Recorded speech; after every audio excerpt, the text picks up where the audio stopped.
Ruth. If you'll open up your Bibles, turn to the Old Testament book of Ruth. Joshua, Judges, Ruth. So right after the book of Judges there in your Bibles. There's this concept called gleaning, and it's kind of a part of the story here. There was this practice. It was actually a law in ancient Israel that they would plant their fields in a square but harvest in a circle. And the intention of that was that they would leave some on the corners. You know, you got to leave a little margin in your life. That's a sermon for another day. But the purpose of that was so that people who were poor, people who were foreigners, people who were traveling, that they wouldn't be left with nothing. You would intentionally leave leftovers, and they would come and they would glean. And that's part of our story here in Ruth, and we're going to look at the whole book today and see what we can glean from it. I'm not going to read you the whole book, don't worry about it, but we'll make our way passage by passage through the book today. So the book of Ruth, and we're going to talk for these moments about an unlikely Redeemer. An unlikely Redeemer. Let's pray as we begin. Our Father, by your spoken word, the worlds were formed. So now, as your word is preached, would you form our worlds to align with your kingdom, form our character to look like that of your Son. Take my lips and speak through them. Take our minds and think with them. Take our hearts. Set them on fire with love for you. It's in Christ's name we ask it. Everyone said, amen. When you go to look for a job, you will usually be asked for a resume. Your resume is a list of your accomplishments, your achievements, your experience. It's your individual accomplishments, achievements, and experience. It's letting them know something about who you are and what they could expect from you should they hire you. Well, in ancient cultures, there was another sort of resume, and that was your genealogy. Your genealogy was your family's background, your family's accomplishments, your family's history, and it let people know who you were and what they could expect from you. I think the reason some of the genealogy.com or the 23andMe things, I think the reason that's so popular is not so much because people are looking for their family, but they're maybe looking for something of themselves, looking for something to explain, why am I this way? Why did I end up like this? And why am I where I am? And why is life how it is? You know, we seem to know intuitively that families impact us very deeply, very significantly, probably more so than anything else. Even if you don't know your family, even if you never met them, don't know where they came from or what they went through, they have an impact on you down to this day. Well, the Bible is full of these genealogies. Now, we usually kind of skip past them. They're kind of a lot of begatting and a lot of hard to pronounce names, or we just kind of skim through them real quick. But we shouldn't. We should pay attention to them because families are important.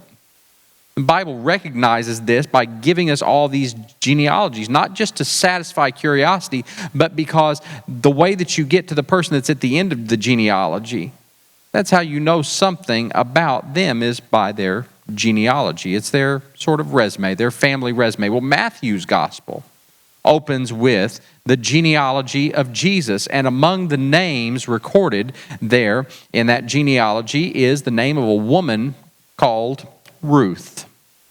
The presence of Ruth in the genealogy of Jesus is a cue that if you want to know something about Jesus, if you want to know something about who he is and what you can expect from him, you should take a look at Ruth.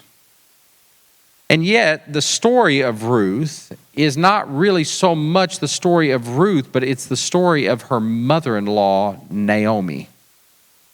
That name Naomi, it's not a very popular name these days. You don't meet a lot of people named Naomi, but it's a really great name. It means pleasant or sweet. But when we meet Naomi at the beginning of this story, her life is anything but pleasant or sweet.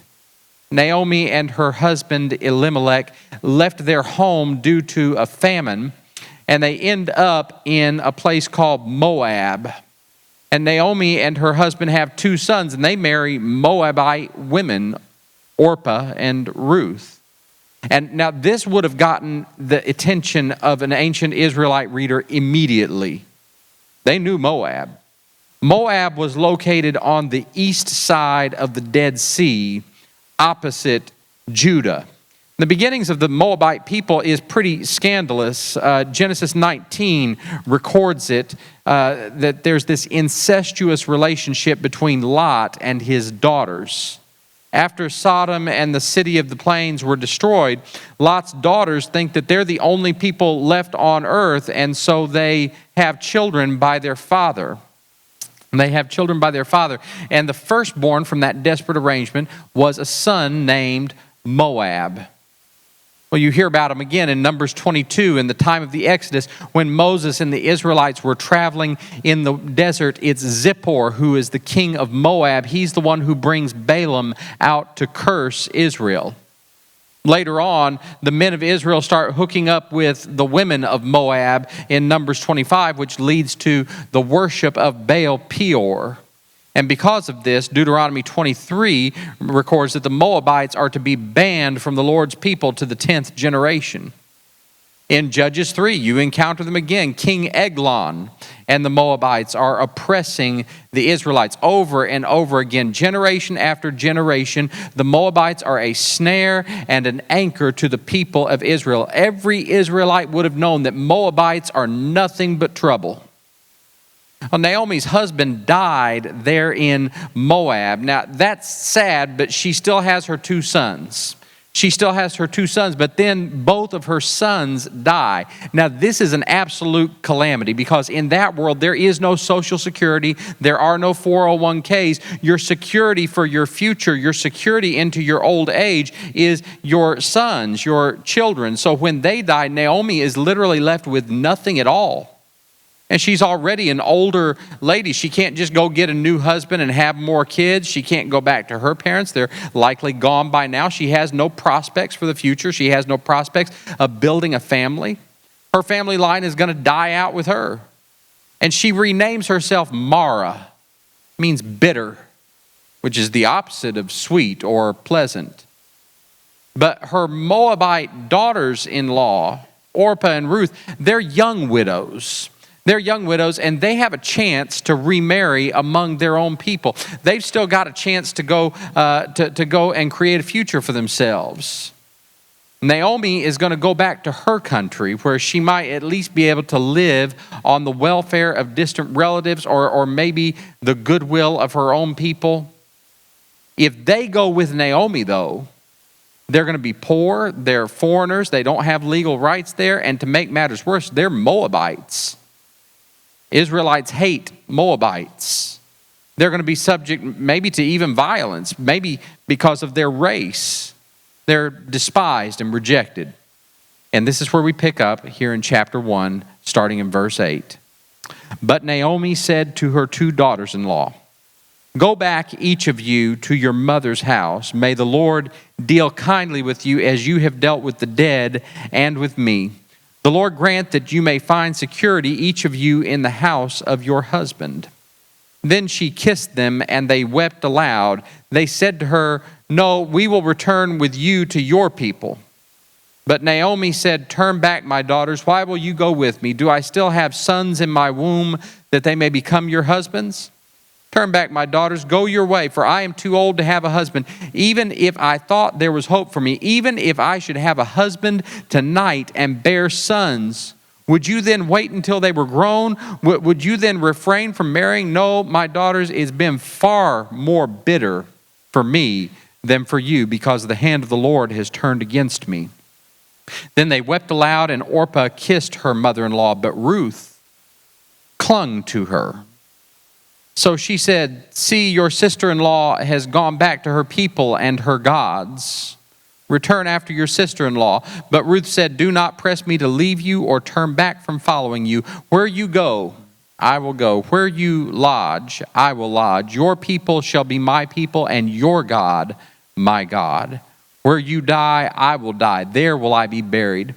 May the Lord do thus and so to me, and more as well, if even death parts me from you."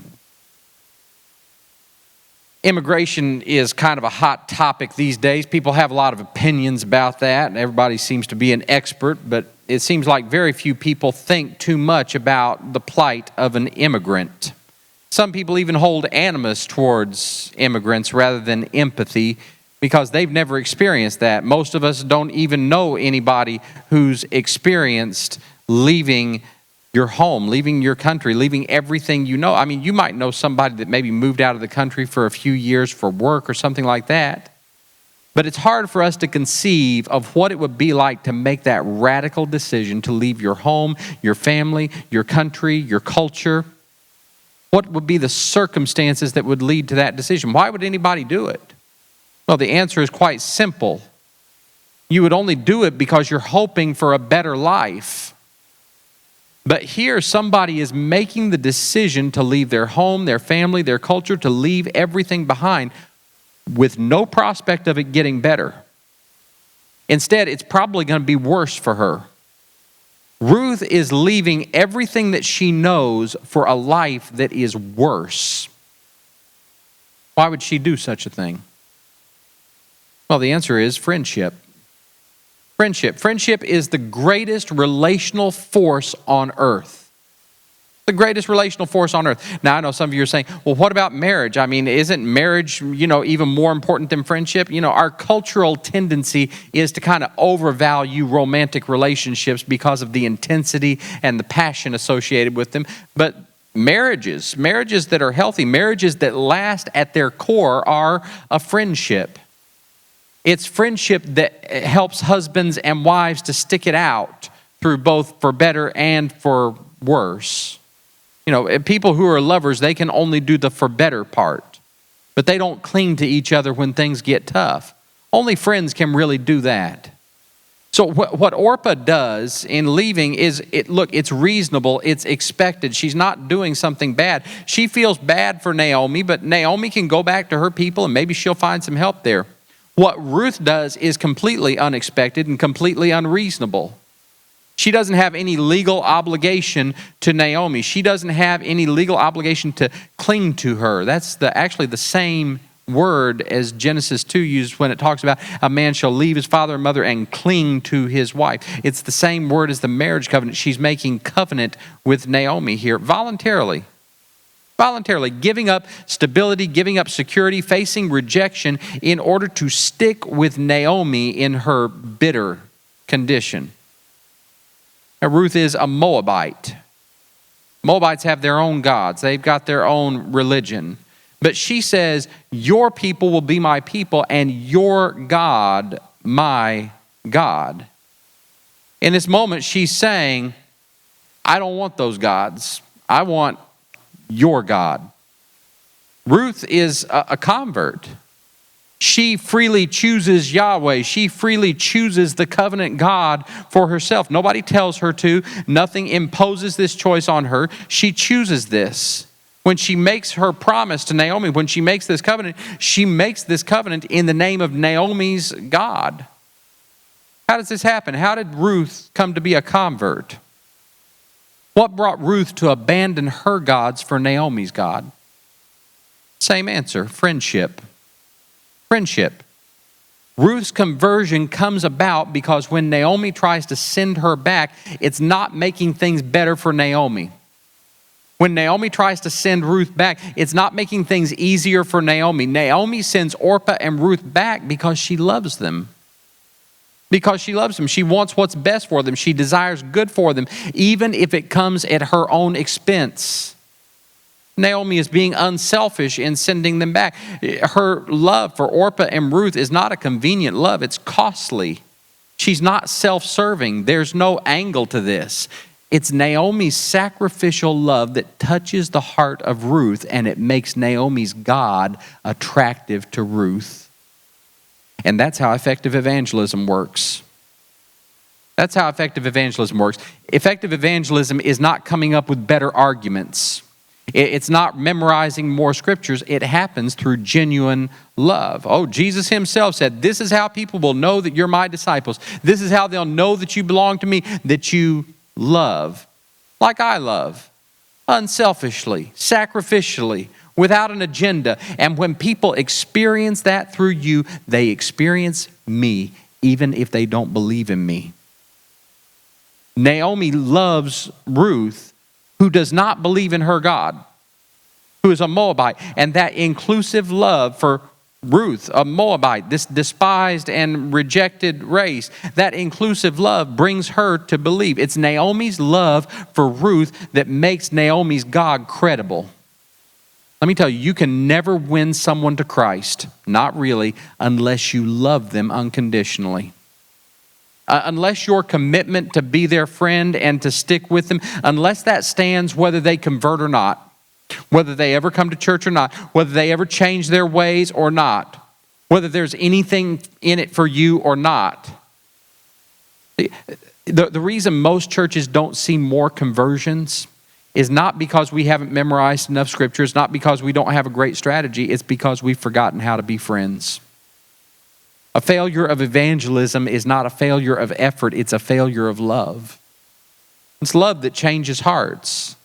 See, if you love people who just believe what you believe, if you love people who are basically the same as you, there's nothing extraordinary in that. There's no effort to that. Anybody can do that. Almost everybody does that. If you love the people who seem open to believing what you believe, well, then you're working an angle. It's the belief that's important and not the person. But when you love people regardless of what they believe or how they behave, then what you believe looks a whole lot more convincing. Ruth is willing to give up everything. Why would she do something this courageous? Why would she do something this sacrificial? And the answer is because she's experienced somebody doing something courageous and sacrificial for her. The biggest factor in our growth as a church is friendship. It's not our marketing. I mean, we spend some money on that and we do that sort of thing. It's not our music. We work hard on that. It's not my preaching. That's not what's most effective in getting people here and getting them to come back again and stick. No, it happens through genuine friendship. How are we doing at making friends, church? When's the last time you made a new friend? When's the last time you made a new friend that's not like you? This is a story that's about redemption, but it starts with friendship. So Naomi and Ruth, they head back for the land of Canaan. When they arrive, Ruth being the younger of the two, she goes to work gleaning. It's the only job available for a foreigner like her. This is what the poorest of the poor would do. This is the last resort of the destitute. And Ruth happens upon the field of a guy named Boaz. Chapter 2 introduces Boaz. He is a distant kinsman of Elimelech. He's rich, he's powerful, he's influential, and he's a very faithful guy. He's a pious person. Boaz fulfills the obligations of the law by allowing Ruth to glean in his fields, to pick up the leftovers. But then he gives Ruth some special privileges, some special favor because of her loyalty to Naomi. Because of her commitment, Boaz is impressed that this woman has opted into a dead-end life for the sake of her mother-in-law. That she's done something that she wasn't obligated to do. This impresses Boaz. And Ruth is impressed that Boaz would show her, a Moabite, any kind of regard. She is completely other. She's from a racially despised group. Most Israelites would think of her the way that some people these days think about people that come over from Mexico or Central America. Naomi knows of Boaz. He's not a direct relation, but he's a distant relation of her deceased husband, Elimelech. But he's the nearest kin that she has. She's her next of kin. The word in the Hebrew is Gaal. It means redeemer. Some people have this term, kinsman redeemer. But actually, it's just redeemer. In ancient families, you would, if there was a tragedy, if something happened that resulted in the loss of wealth or honor or land, whether it was through poverty or war or death or whatever, there would be a designated family member, a person who had the job to recover what was lost on behalf of the family. They were the redeemer, the Gaal. Every family in Israel, you read about this in the book of Joshua, every family in Israel was given an allotment of land. Each of the 12 tribes got their territories of land, and within those territories, every family had an allotment of land. Everybody got a share in the promised land. Every family in Israel had an ancestral property, and if they lost it through debt or through death or whatever, if they lost it, then a family member, and only a family member, that Gaal, that redeemer, they would have the right to buy it back. Whether the current owner wants to sell it or not, you have to sell it back to them. So Naomi and her husband had left their land. Maybe they were forced to sell it because of the famine. Maybe they had to abandon it when they went to Moab. But whatever it was lost to Naomi. What she had was lost to her. It was lost, but it wasn't permanently unavailable. It was just out of her reach. It didn't have to stay lost forever. But somebody in her family, she needed a Gaal, she needed a redeemer to buy it back. Somebody in here, you came in here feeling like you've been on the losing side of life lately. You've lost something. Maybe you lost joy. You've lost peace. You've lost hope. But I want to tell you today, it's not permanently lost. It's just out of your reach. It's not permanently lost. And there is a redeemer for you. Don't give up hope. Don't give up hope. Don't give in to despair. The question raised in the story is Boaz the redeemer for Naomi? Well, legally speaking, he could be. If a redeemer was generous, he could buy back the property on behalf of the family. So his position as a near relative and not a close relative, he has the right to step in and redeem, but not an obligation to redeem.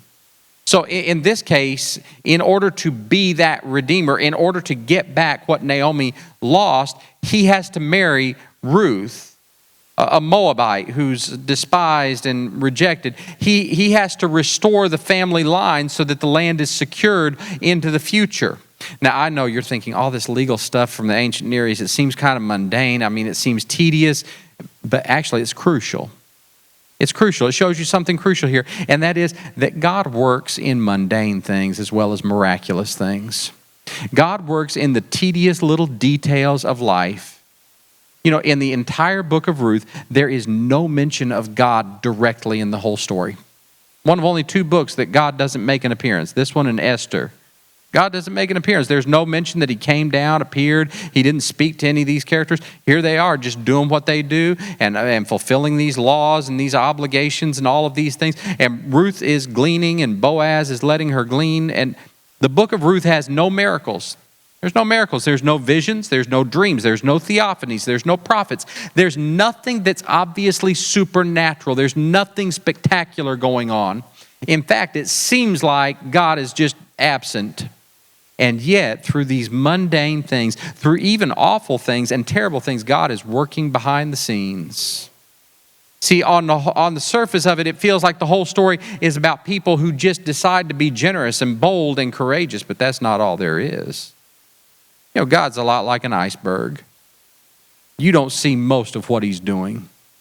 You don't see most of what he's doing in the world, and you ain't going to figure it out. You don't see most of what he's doing in your life. I was thinking the other day, you know, when you die, when you go to see Jesus, wouldn't it be amazing if when he greets you at the pearly gates, if he would show you a video of the top 5 times that you almost died?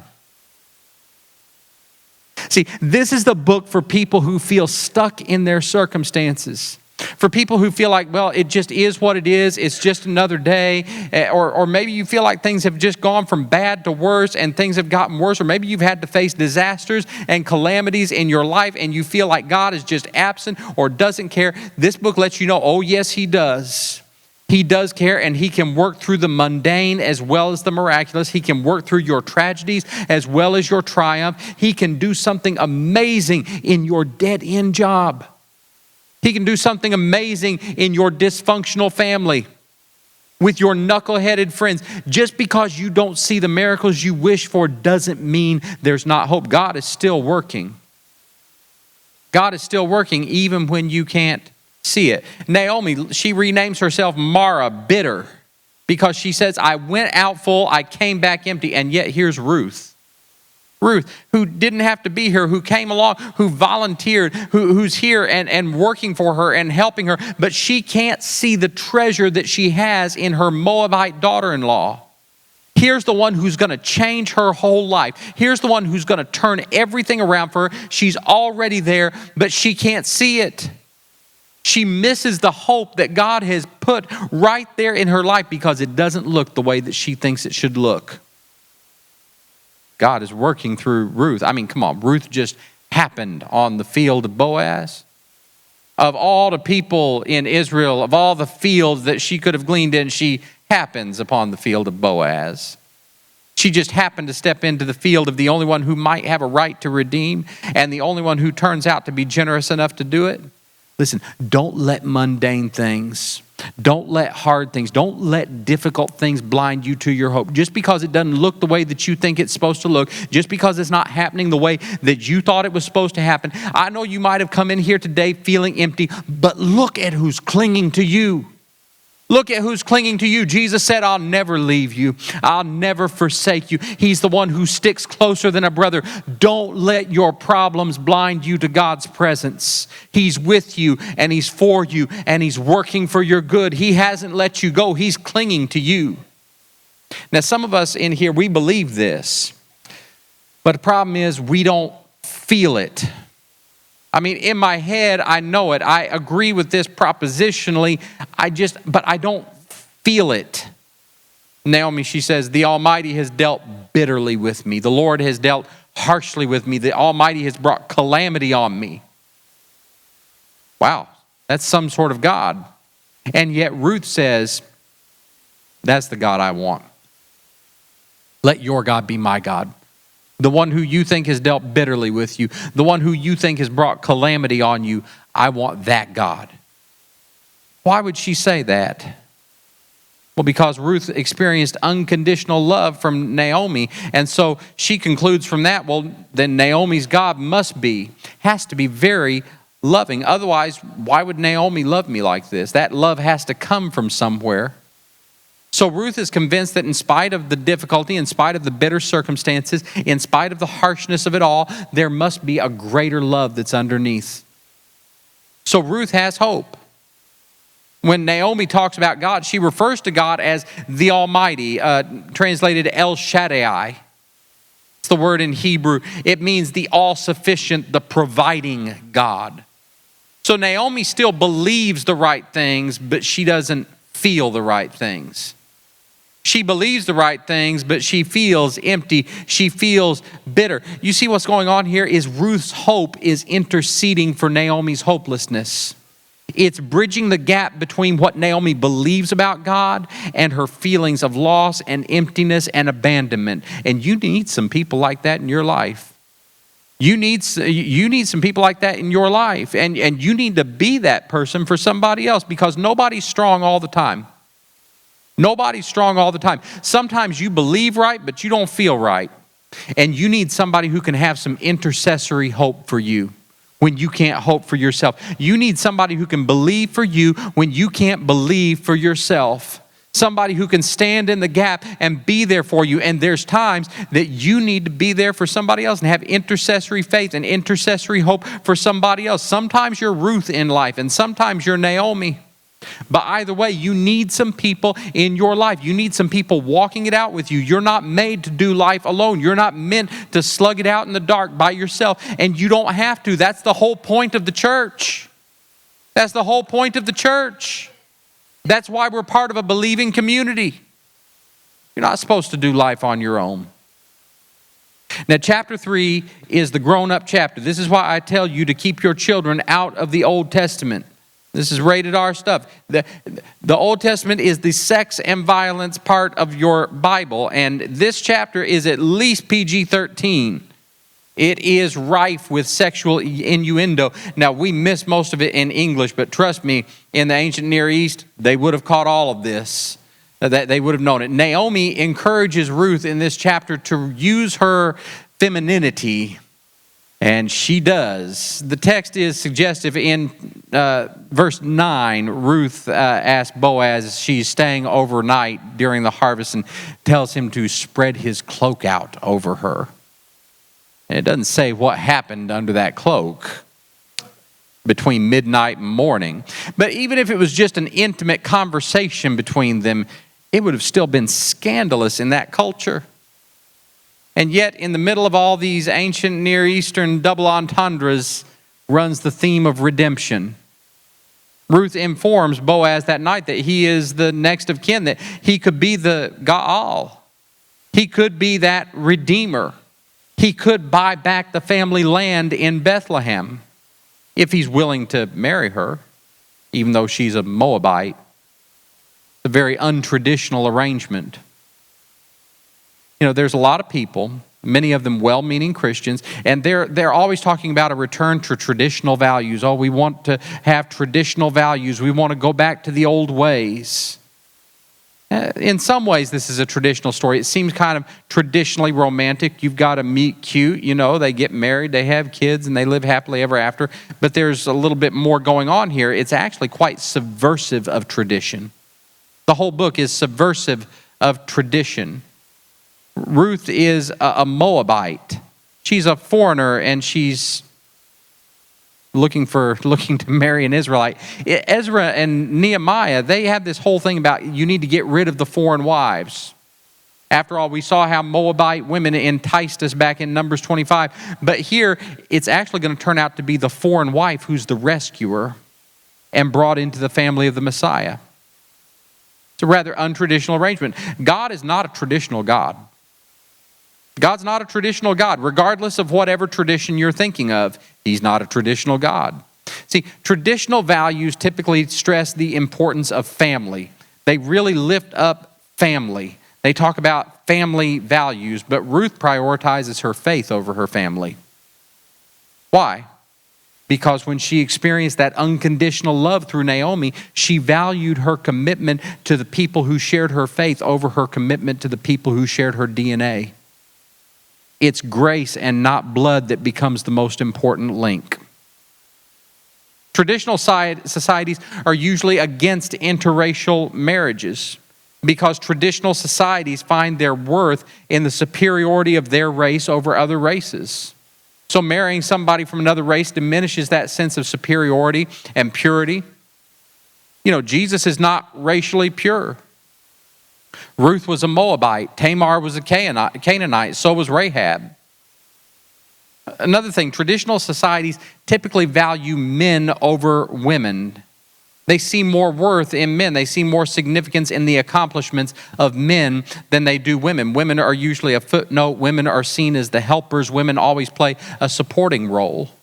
And yet all through the Bible, more than any other ancient text you'll ever find, women are always the ones who are stepping up because God is constantly showing up and tapping women on the shoulder to play a big role in his plan of redemption. I told you the book of Ruth is actually the story about the redemption of Naomi. So why don't we call the book Naomi? Because it's Ruth who's the key to the redemption. She's the real rescuer in the story. Naomi's redemption is the result of Ruth's faithfulness. A foreigner, a Moabite. God's not a traditional God. God is always going against the grain. He's always going against the grain, just to make for sure that we don't lose sight of the fact that God operates in grace. He doesn't operate according to earning or deserving or achieving. God doesn't choose likely candidates. God is not looking for people with potential. God is always working through despised and rejected people, like Ruth. Look at the climax of the book here in chapter 4, verse 13. So Boaz took Ruth, and she became his wife. And when they came together, the Lord made her conceive, and she bore a son.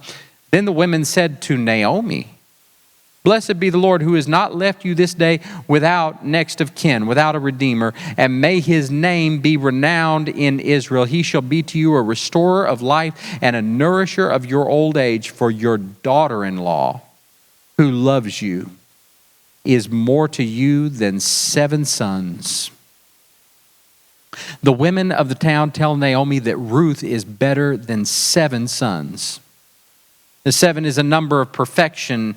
And in ancient cultures, sons were everything. Your wealth, your security, your name is all attached to your son. That's your legacy out into the future is on your sons. But what they're saying is your Moabite daughter-in-law from this despised, rejected group, she's better than the perfect son. She's better than infinite sons. You know, even if you could achieve all of the world's standards, even if you have everything that the world says you need to be successful, to be significant, to be a somebody, you know, it's nothing compared to what God's given you by grace.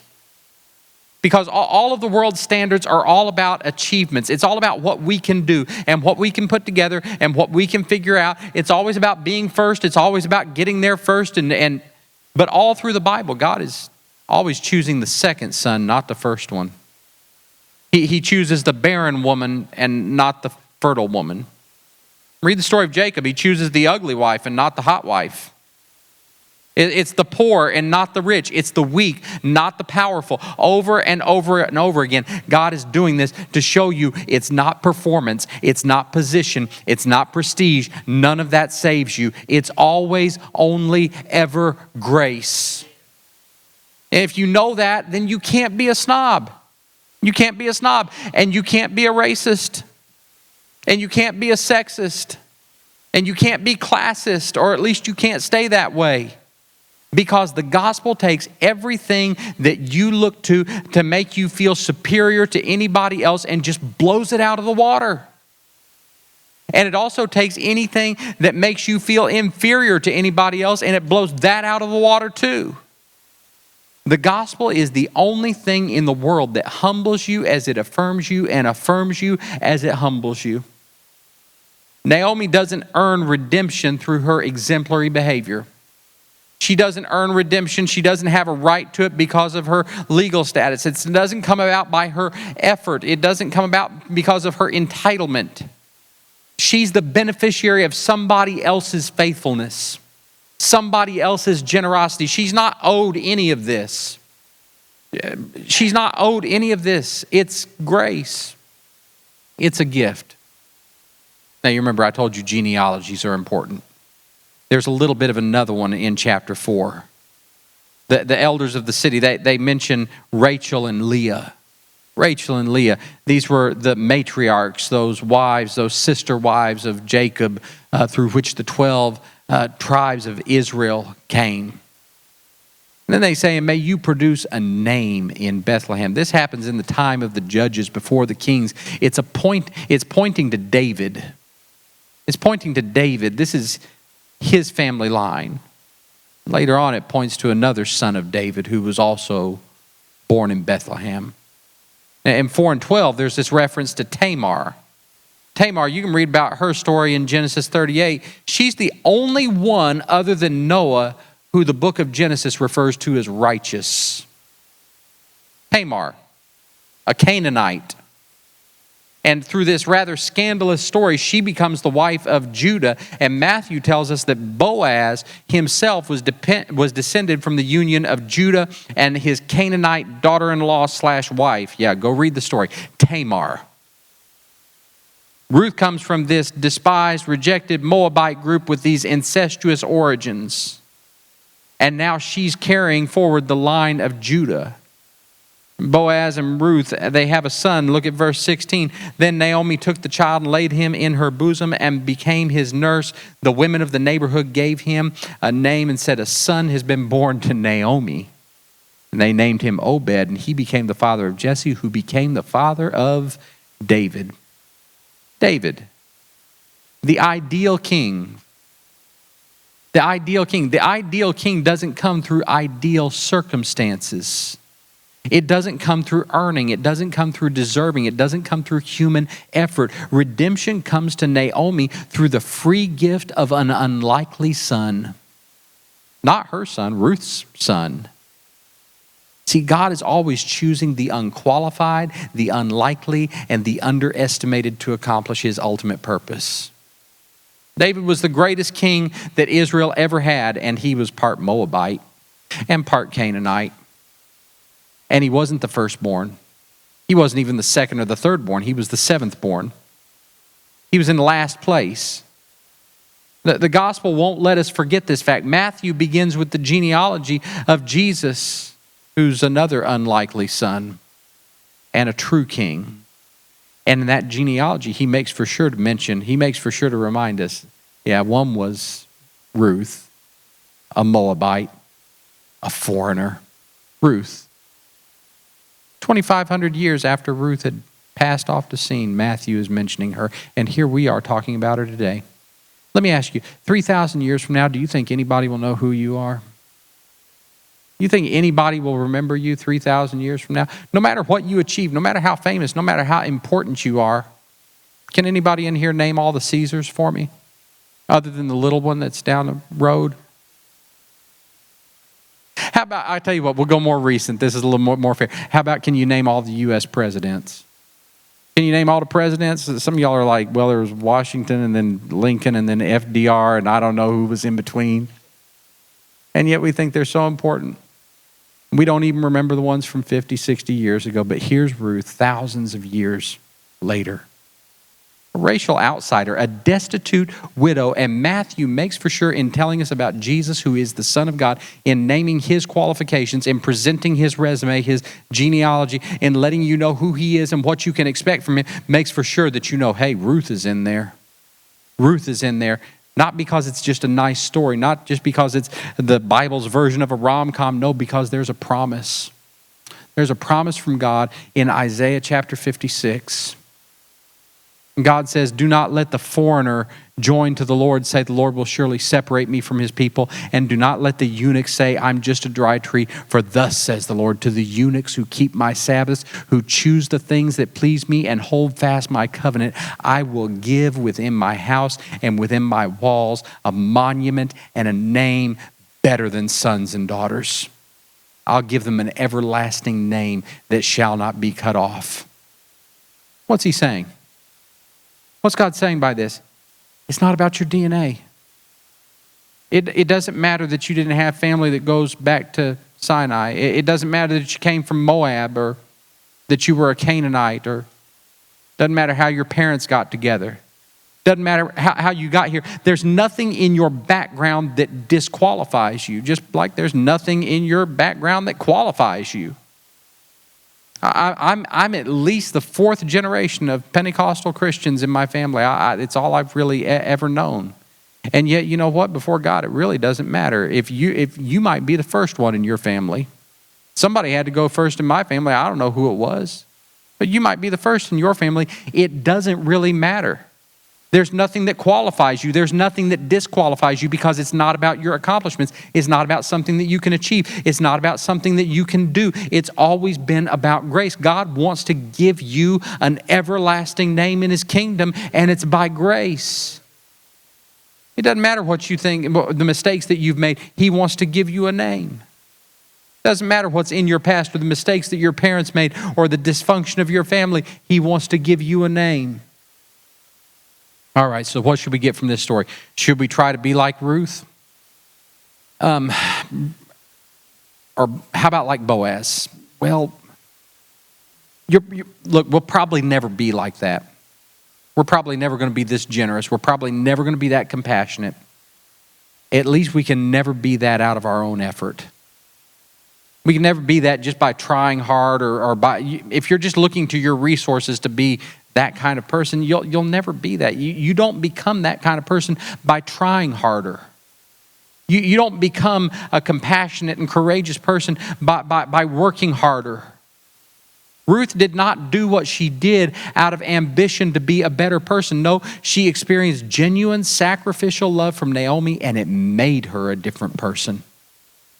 It made her a different person. See, this whole story points directly to Jesus. There's a line that you can follow. Straight to Jesus, who is the Son of David, the Lion of the tribe of Judah.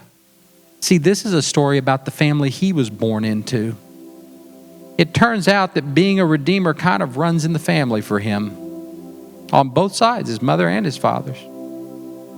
Boaz turns out to, yes, be the redeemer legally. Boaz, out of his generosity and compassion and love for Ruth, he takes on Ruth's status. He as a racial outsider, as an outcast, and gives her his privilege. He is indeed a redeemer. He is indeed a restorer. He is the Gaal in the story. But the redeemer you're supposed to see in the story is Ruth.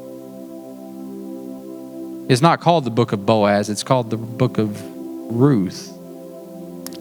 A despised and rejected Moabite who chose to leave her home who chose to leave everything that was comfortable and cling to Naomi in spite of her poverty and her tragedy and her bitterness. Ruth gives her life so that Naomi can get her life back.